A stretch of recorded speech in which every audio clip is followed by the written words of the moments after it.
কাঁধে চড়া কাঁধে করা বিনোদ খেলা খেলেছিলেন, সেই খেলার কথা মনে পড়েছে। এই খেলাকে বৈষ্ণব সাহিত্য, পদাবলী সাহিত্যে এই খেলাটির নাম দিয়েছে বিনোদ খেলা। পদাবলী সাহিত্য এ সম্পর্কে দু একটি কথা না বললেই নয়।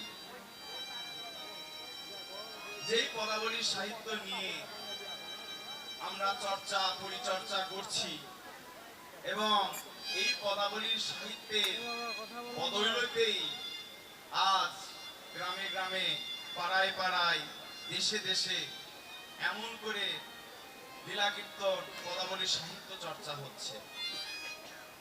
যারা বাংলা সাহিত্য নিয়ে চর্চা করে তারা বিষয়টা খুব ভালো জানে। বাংলা সাহিত্যে তিনটি যুগ বিভাগ করা হলো, একটি আদি যুগ, একটি মধ্যযুগ আর একটি আধুনিক যুগ।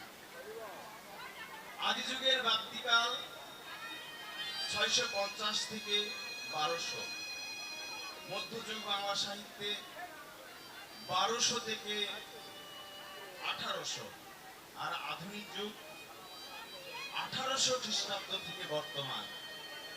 এই পদাবলী সাহিত্যের উদ্ভব উৎপত্তি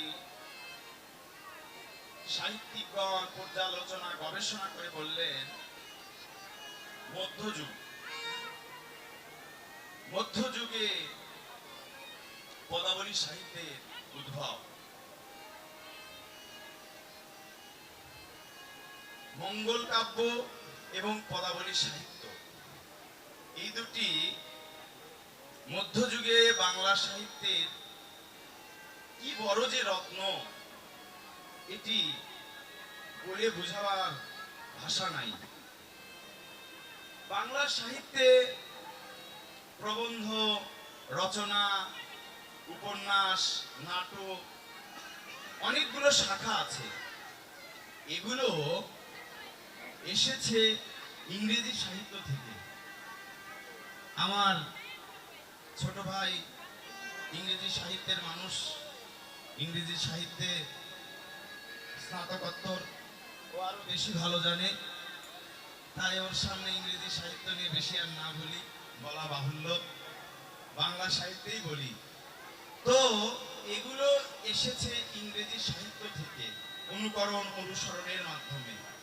আর বাংলার নিজস্ব সম্পদ বলতে গেলে এই মঙ্গল কাব্য আর পদাবলী কীর্তন। মঙ্গল কাব্য বলতে যেটি আমাদের গ্রাম বাংলায় চণ্ডী মঙ্গল, মঙ্গল চণ্ডী গান, মনসা মঙ্গল, মনসার গান, বিশ্বহরির গান, এরকম আরো অনেক মঙ্গল কাব্য আছে, সারদা মঙ্গল, কালিকা মঙ্গল ইত্যাদি ইত্যাদি। তো এই পদাবলী সাহিত্য ব্রজের এই খেলাটিকে নাম দিলেন বিনোদ খেলা। আজ নদিয়া বিহারী গৌরাঙ্গের অন্তরে জেগেছে কৃষ্ণ ভাবের উদ্দীপন, বিনোদ খেলায় মেতেছে। বিনোদ খেলায় যখন মেতেছে তখন আরো হয়েছে কি, ওরে সঙ্গে নাচে নিত্যানন্দ, জিতে যারে সদানন্দ, আর সঙ্গে নাচে নিত্যানন্দ, জিতে যার সদানন্দ, সঙ্গে নাচে নিত্যানন্দ, জিতে যার সদানন্দ, আর নিত্যানন্দ নিত্যানন্দ নিত্যানন্দ নিত্যানন্দ, নিত্যানন্দ নিত্যানন্দ নিত্যানন্দ নিত্যানন্দ, শ্রী গৌরাঙ্গ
মহাপ্রভু যখন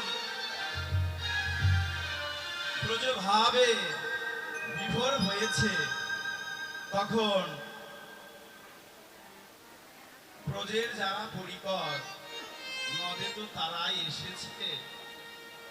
ঠাকুর মহাশয় বললেন, শচী সুত ছিল যে নন্দ সুত হলো সে,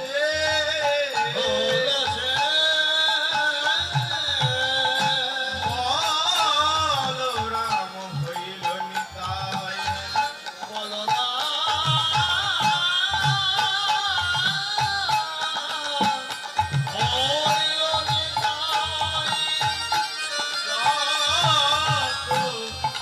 পাপী তাপী ছিল, হরি নামে উদ্ধারিল, তার সাক্ষী জগায় আর মহা।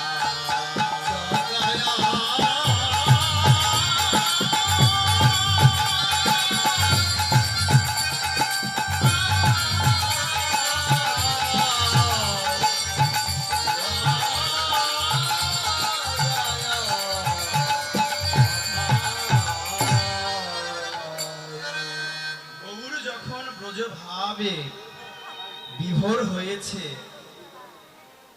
শ্রীধাম বৃন্দাবনে যিনি নন্দনন্দন শ্রীকৃষ্ণ, এবার তিনি তো নবদ্বীপ লীলায় গৌর হরি।